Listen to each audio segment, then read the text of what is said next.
All right, joined with head coach Nicole Woods following UNCW's 80-77 win against Monmouth. Instant classic in the CAA. I know you had this one circled on your calendar for a long time. Words probably can't sum this one up. How are you feeling right now, Coach?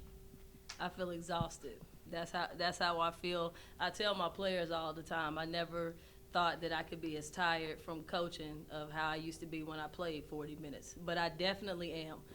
But I'm super happy. I'm super happy for our players.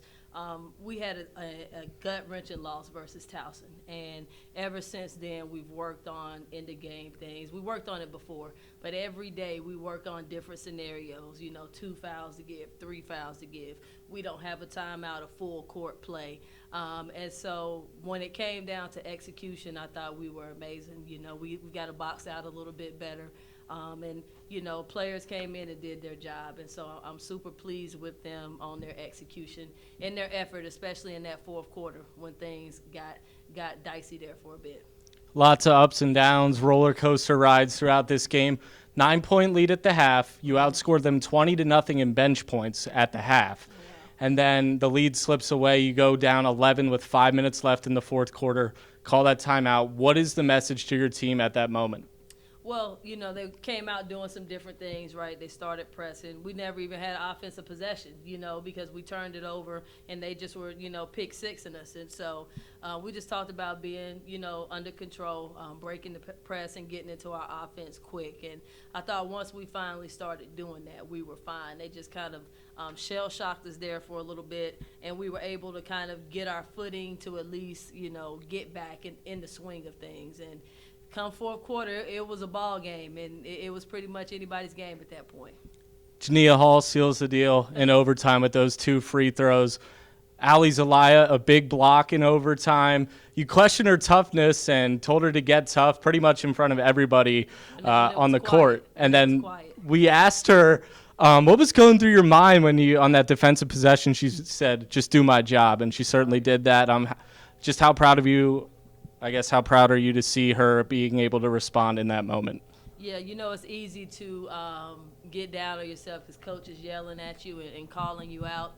But players like Allie and Nene, they came here for moments like this. There were moments where they played before and they were on the bench. They didn't get the opportunity to be able to play, Allie specifically. And so you want to be the defensive player of the year. You want to be, everything that we're talking about that you can be, you got to show it when it matters the most. And I thought she went up soft on that turnover, and and I needed to kind of gut check her. Like, this is who you are. This is your job. And if you mess up, okay, but we're not gonna be okay with you not doing your job. And we're a different team when she's on the court, and I thought she did a great job. Cramble is a load down there.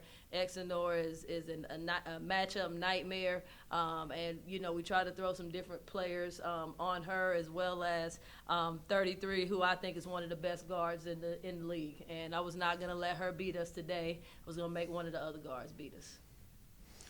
You mentioned it. Towson is a game that you guys let slip away, but this was a game that you guys went out and took. Yep. Can you just talk about the process? You talk about closing the game and practicing those kinds of things, but the process of building the toughness and the mentality of, we are going to overcome and win. Can you kind of elaborate on that a little bit, where that comes from for this team? Yeah, we do devotions before every game, and our devotional was a winner's mentality. And before we did that, we had to talk about in our mind expecting to win. And I think we've, got to the point now to where we expect to win every game that we play. And we're disappointed when we do not go out there and perform the way that we know we were able to. We were super disappointed with our effort versus Campbell. We watched it. We watched so much film. We didn't even watch any of Mama's stuff until today, because it was that important for us to focus on us and us getting better. And I felt like that if we did the things to correct our controllable mistakes, that we would put ourselves in a chance to win the game. And Taylor had the worst game of her career versus Campbell. And we talked about it. We watched film about it. And when we ran that play, when we were down 3, the full court play, instead of calling the timeout to advance it, there was no question in my mind that she was going to make the right play. And she made the and one, and she made the free throw at the end. So I was super happy for her to have that moment after having, the game she had versus Campbell. Depth is, of course, a great thing, especially, from stuff you guys were dealing with last year. But it creates opportunities for people like me to ask you about lineups. Yep. Obviously, Evan did not start today, Yes. and then she did start in the overtime period. Is that something we can expect going forward? It was really in this league, especially, it's all about matchups. It's all about matchups, and Exenor, for them, she's second in the conference, I believe, in rebounding, and she pretty much averages a double-double. And I needed somebody that can guard her and box her out. And she still ended up with 19 and 9, but again, under her average of what she did. And we felt like McCall King was the best person to be able to guard her. And so we told Ev, like, look, this doesn't mean you're not going to play. Like, you're not going to play the same amount of minutes, which she did. What did she play? 28 minutes is about what she plays anyways. And I thought she was very efficient in her minutes, and she came in and did her job.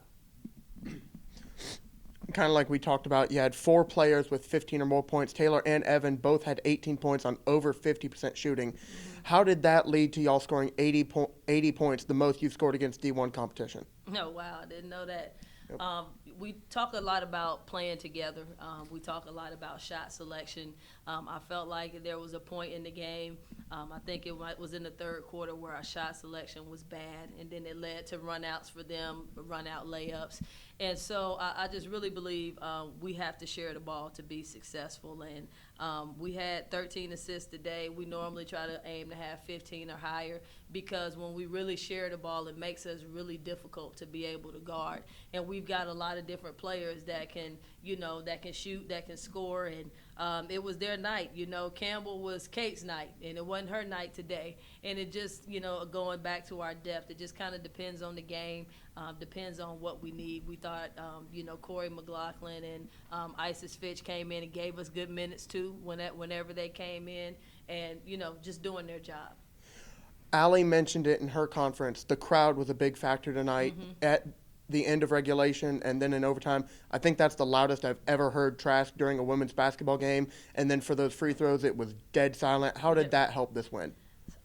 Thank you for everybody that came out. I mean, I agree. I don't think I've heard it that loud ever. And I keep telling people they need to come see. They ask me, what do you think about your team? I said, well, you need to come see for yourself, because these young women work really hard, and we can beat anybody on any given night. And the crowd was amazing. We had great support. And when Allie got that block, I mean, it was like death. Like, I couldn't hear a thing. I was trying to say something. I was screaming so hard I thought I was going to pass out from getting lightheaded. But that's how it needs to be. And I hope that, more people get the word out that women's basketball is the real deal, and come check us out too. Please, Till Nation, you too. Yes. Y'all are now 3-0 in overtime games on the season. Do you think there's a reason or connection behind that? We practice a lot of in-the-game scenarios, and I think we do a good job of really playing a possession game, not shooting a lot of bad shots, and really locking in defensively. We're able to do some different substitutions, offense, defense, like we did today for Evan and McCall, to be able to kind of, position people where we need to. And I just think that we were able to witness our team really come together today. And it was not just one person, it was everybody. And we're looking forward to the rest of the season.